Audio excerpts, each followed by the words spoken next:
Thank you. Good evening. I'm Kazugawa, and welcome to episode 6 of Pushing the Envelope.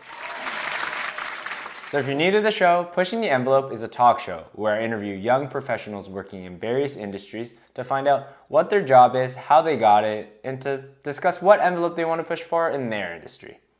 And all that intercut with various segments, games, short films, comedy sketches, etc. With so much going on in the world right now, I'm only thinking about the most pressing and relevant issues. Which leads me to my favorite segment. What's on your mind, Kazu? What's on my mind? I'll tell you what's on my mind. With the new season of Black Mirror just coming out, I've only been thinking about that show. Have you seen the new season? It's crazy. Last week I showed you number 10 to 4 of my top 10 episodes, and now it's time for the ultimate top 3. I'll give you a little bit of reasoning, but it's mainly for you to disagree with me. So, here are my top 3 Black Mirror episodes. Number 3, Be Right Back. This one really pulls at the heartstrings. I really felt this one.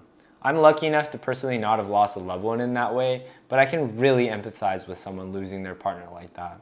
Someone who they thought was the love of their life quickly taken away from them. That would absolutely kill me. I know that I would do all the things that the main character did to bring their partner back, but it inevitably would not be the same. Which really reflects this battle with technology we have right now with AI. Insane accuracy, but lacking basic human elements like emotions and feelings. I feel like a lot of Black Mirror episodes tackle this theme of technology versus reality, but in this one, I think they really got it right. They chose a topic that's universal and elicits a lot of emotion. Number 2, Hang the DJ. As you know by now, I love relatable content.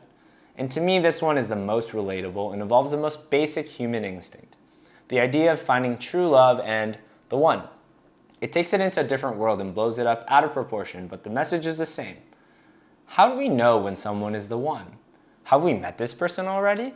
Should we have taken that leap of faith for someone, or was it just not meant to be? It shows us how we sure as hell know when they aren't the one, but when there is potential, so much can go wrong. Life can happen, uncertainty, fear, right person, wrong time. But what I find so satisfying about this episode is how it quantifies this phenomenon in a way that's digestible.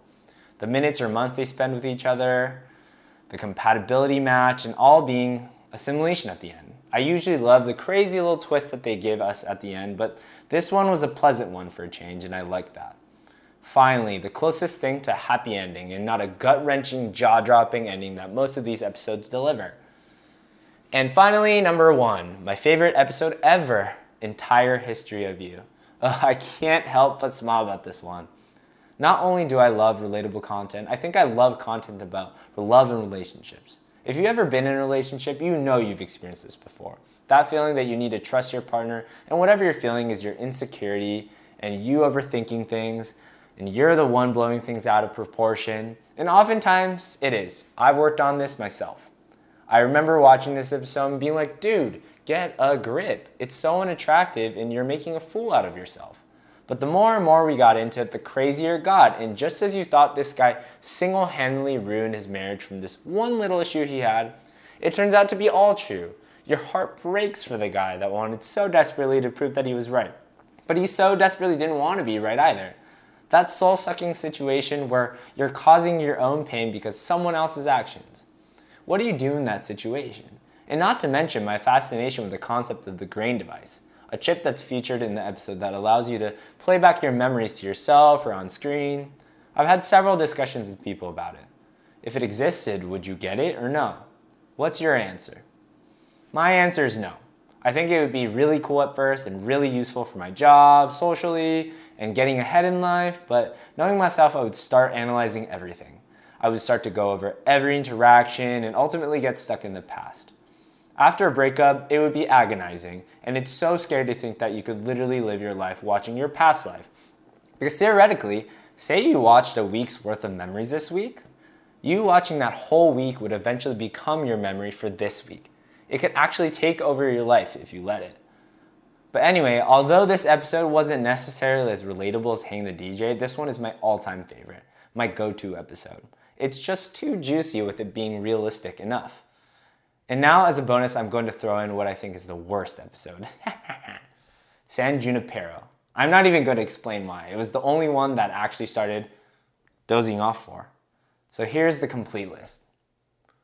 Let me know if I missed one that should be in the top 10. Well, we got a great show for you tonight. We'll be back with my friends Kelsey and Sydney to tell us about working in the entertainment industry. Stay right there.